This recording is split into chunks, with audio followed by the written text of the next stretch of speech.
وهو العزيز الغفور الذي خلق 7 سماوات طباقا ما ترى في خلق الرحمن من تفاوت فارجع البصر هل ترى من فطور ثم ارجع البصر كرتين ينقلب إليك البصر خاسئا وهو حسير ولقد زينا السماء الدنيا بمصابيح وجعلناها رجوما للشياطين وأعتدنا لهم عذاب السعير وللذين كفروا بربهم عذاب جهنم وبئس المصير إذا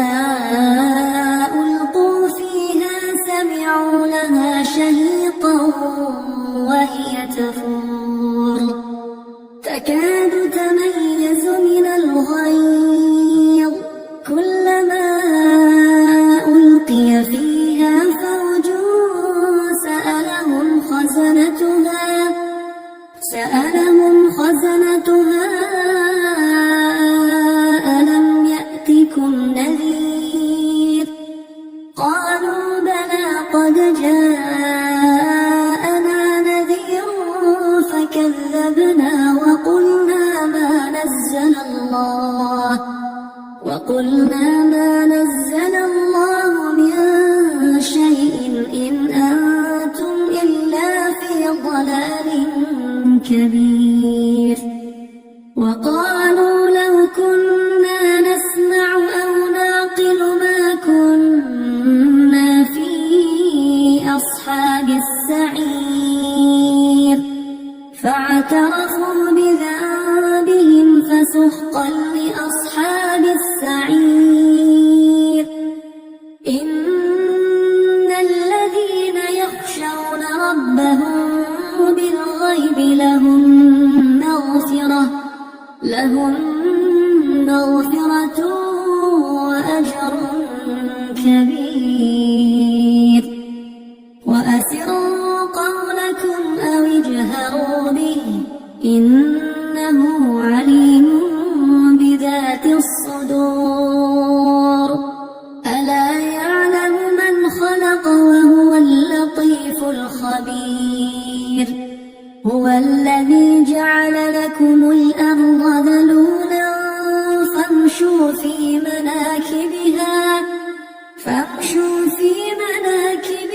وكلوا من رزقه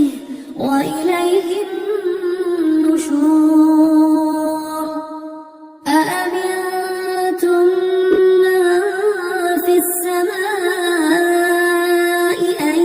يخسف بكم الأرض فإذا هي تمور أم أمنتم من في السماء أن يرسل عليكم حاصبا فستعلمون كيف نذير ولقد كذب الذين من قبلهم فكيف كان نكير أولم يروا إلى الطير فوقهم صافات ويقبض ما يمسكهن إلا الرحمن إنه بكل شيء بصير أمن هذا الذي هو جند لكم ينصركم من دون الرحمن إن الكافرون إلا في غرور أمن هذا الذي يرزقكم إن أمسك رزقه بل لجوا في عتو ونفور أفمن يمشي مكبا على وجهه أهدى أمن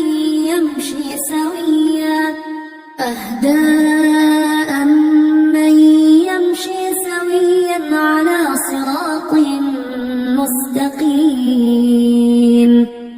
قل هو الذي أنشأكم وجعل لكم السمع والأبصار والأفئدة قليلا ما تشكرون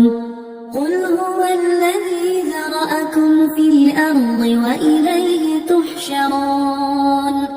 ويقولون متى هذا الوعد إن كنتم صادقين قل إنما العلم عند الله وإنما أنا نذير مبين فلما رأوه زلفة سيئت وجوه الذين كفروا وقيل هذا الذي كنتم به تدعون قل أرأيتم إن أهلكني الله ومن معي أو رحمنا فمن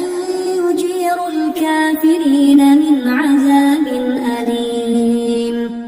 قل هو الرحمن آمنا به وعليه توكلنا